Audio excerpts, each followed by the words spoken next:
आसामनि मख'जाथाव समाजारि हारिमुआरि आफाद नित्यानजलि एकाडेमिनि बानजायनायाव आरो श्रीमन्त शंकरदेव कलाक्षेत्र आरो बांलादेश आर्टिस्ट ग्रुपनि मददआव 2 मेनिफ्राय 6 मेसिम श्रीमन्त शंकरदेव कलाक्षेत्रनि ललित कला भवननि आर्ट गेलारियाव दा ब्रिज इन्ड'-बांला बायदिसिना महर सोरजि एबा आर्टफोरखौ दिन्थिफुंनाय जादों।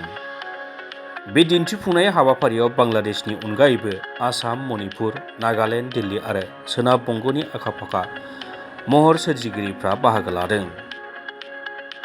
आर्टिस्ट चम्पक बरबरा, दिलीप तामुली, अतुल चन्द्र बरुवा, सालेहा आहमेद, बीरेन सिंह, बुद्धि थापा, दीपक साहाखौ लाफानानै बांलादेशनि महर सोरजिगिरि साइफुल इस्लाम, के.एम.ए. कायुम, मोहम्मद रफिक, शामिमा आख्तार, मुजाहिदुल इस्लामजों लोगोसे गासै सा 76 महर सोरजिगिरिफोरनि महर सोरजिखौ दिन्थिफुंनाय जादों।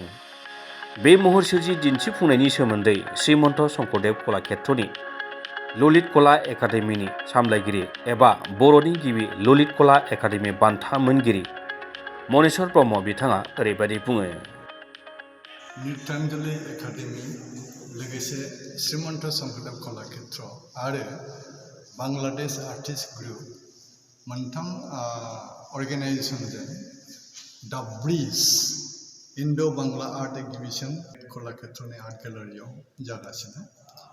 जोबोद मोजांनि बाथ्रा। बांलादेश आरो इन्डियान जेसेबां आर्टिस्ट फैदों जोबोद मुंदांखा आरो मोजां खामानि बाहाय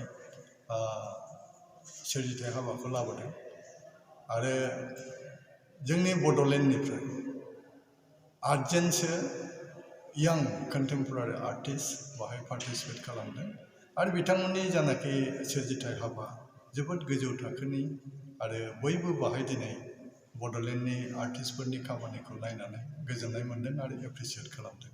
बिनि थाखाय आङो जायफ्रा पार्टिसिपेट खालामदों बिथांमोनखौ आङो आंनि गोरबोनिफ्राय गोजोननाय जासियो। जोंनि बड'लेण्डआवबो बेफोरबायदि आर्ट एग्जिबिशन खालामनो हायो ना हाया सार? हायो।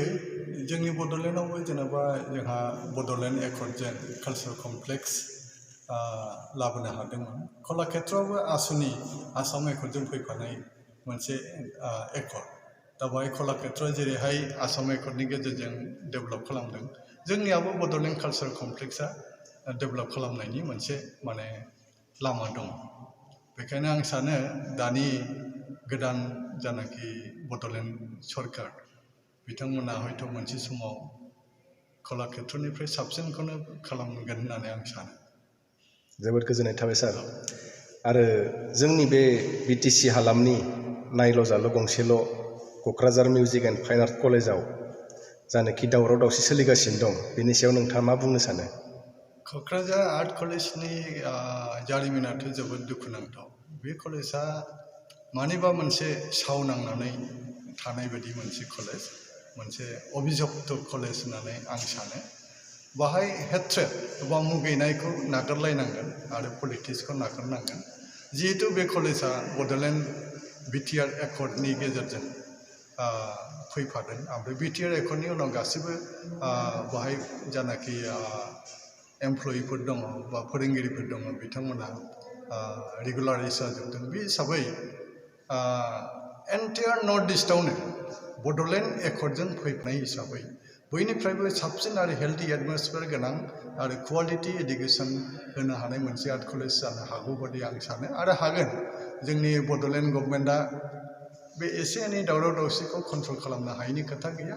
हयथ' मोनसे समाव मोजां मोनसे एटमसफियार क्रिएट खालामगोन आरो बे कलेजखौ गोजौ थाखोआव लांगोन होननानै आं आसा खालामो।